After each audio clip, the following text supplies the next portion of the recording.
बिहार में रोजगार के लिए पलायन बंद करने के लिए जनसुराज ने 3 पॉइंट प्रोग्राम दिया है। पहला पॉइंट क्या है?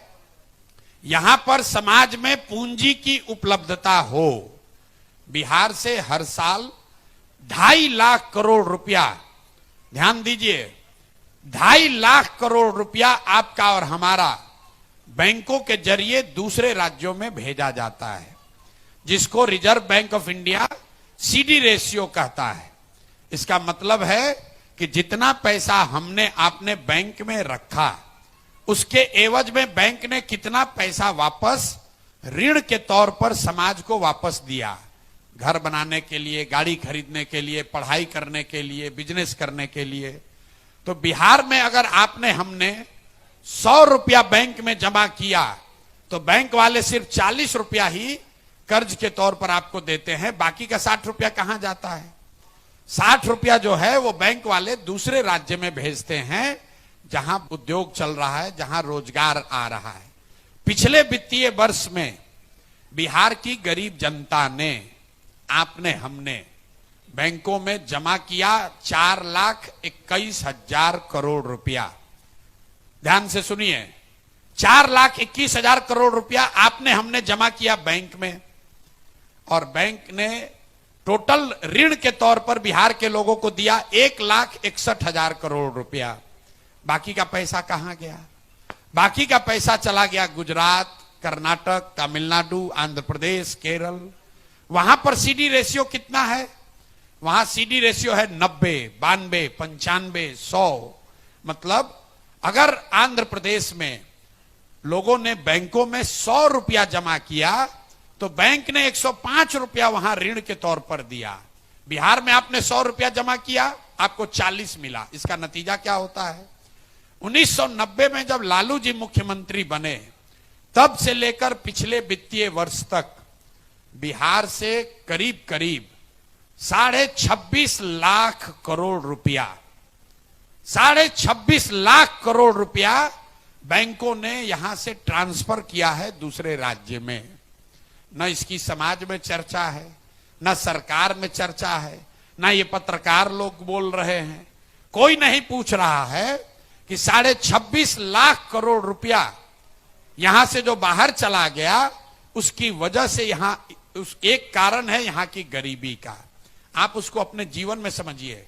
अगर आपको मोटरसाइकिल और गाड़ी खरीदने के लिए लोन न मिले तो इसमें से आधे लोग अपना गाड़ी नहीं खरीद पाएंगे।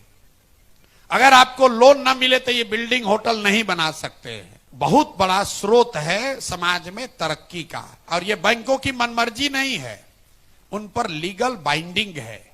70% पैसा कम से कम उनको देना ही देना है, और इसके लिए मुख्यमंत्री की अध्यक्षता में बिहार में भी अन्य राज्यों की तरह एक कमिटी है, जिसका काम है ये देखना कि 70% पैसा समाज को वापस मिल रहा है कि नहीं।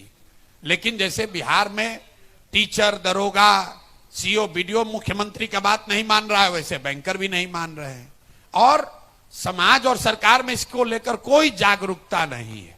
आप यहां के फिनेंस मिनिस्टर को बुलाइए और जितना बड़ा बड़ा सवाल आप पूछे, एक सवाल आप अपने से पूछिए कि सीडी रेशियो क्या होता है। बिहार से 25 लाख करोड़ रुपया पूंजी चला गया ना। आज तक आपने पेपर में पढ़ा, कह रहा है कि जनसुराज पेपर में नहीं छपता है, तो पेपर में तो ये भी नहीं छपता है कि 25 लाख करोड़ रुपया बैंक वाला यहां से दूसरे राज्य में भेज दिया। पेपर में यह भी नहीं छपता है कि यहां के फिनेंस वित्त मंत्री को इसकी जानकारी है भी कि नहीं है।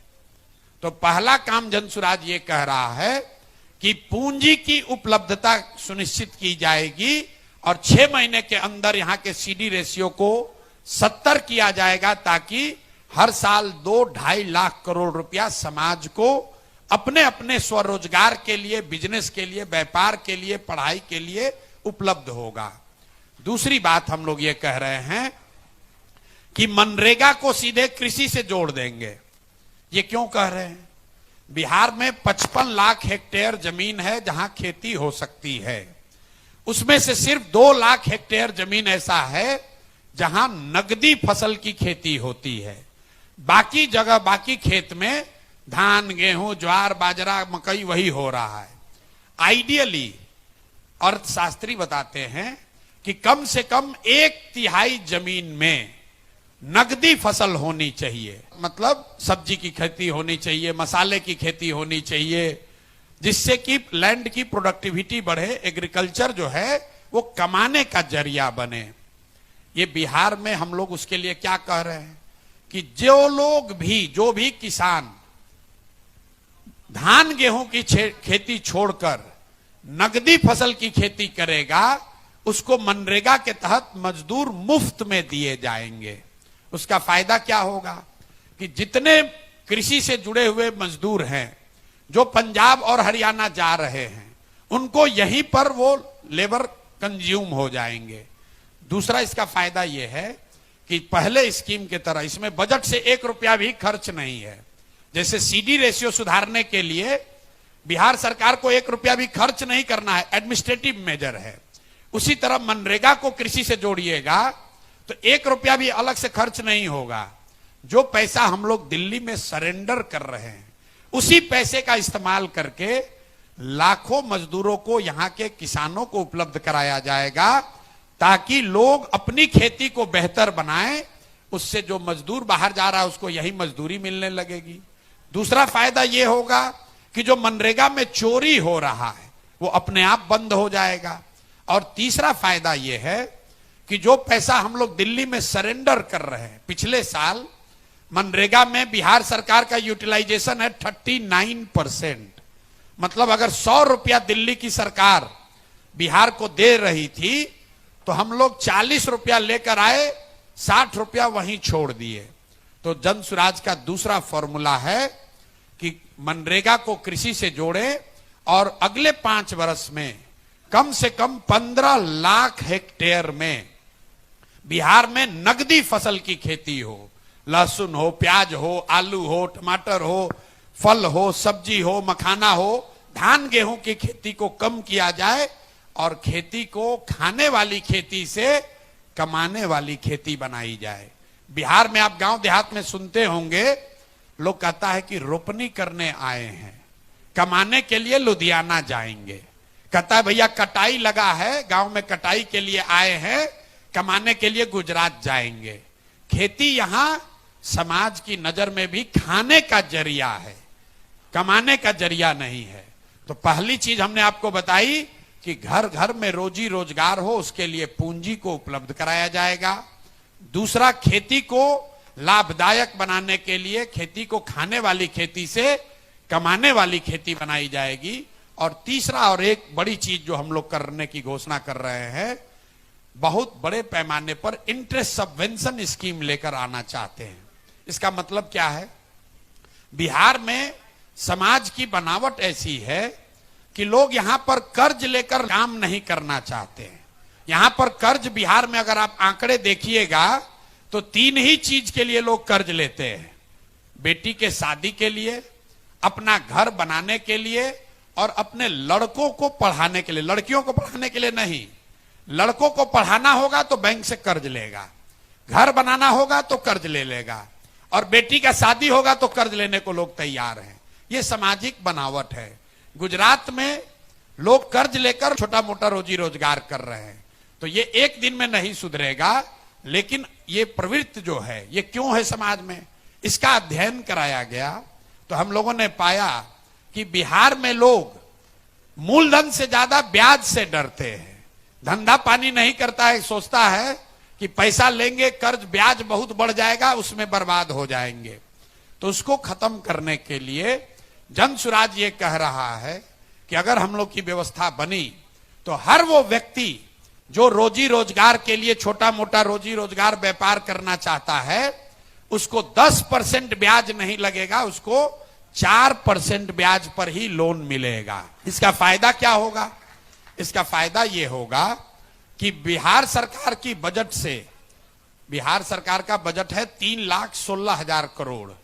अगर उस बजट से हमने 6,000 करोड़ रुपया निकाला, 6,000 करोड़ रुपया का अगर हम प्रावधान कर दें बजट में, तो 1,00,000 करोड़ रुपया लोगों को रोजी रोजगार के लिए मिल जाएगा। तो ये चीज हम लोग शुरू करना चाहते हैं ताकि आने वाले जेनरेशन में, महिलाओं में, युवाओं में पैसा लेकर रोजी रोजगार करने की प्रवृत्ति बढ़े।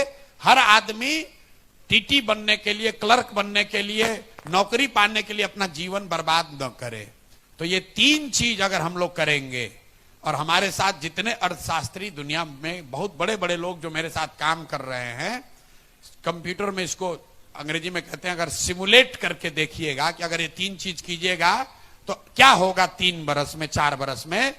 तो जब इसको सिमुलेट करके देखा गया कि अगर ये 3 चीज कर दिया जाए कि हर साल 2-2.5 लाख करोड़ रुपया यहां के लोगों को उपलब्ध हो जाए, कृषि को मनरेगा से जोड़कर 1/3 कृषि नकदी फसल की होने लगे, और 4% ब्याज पर लोगों को लोन उपलब्ध हो जाए, तो कम से कम 50 लाख नए लोगों को रोजगार अगले साल मिल जाएगा।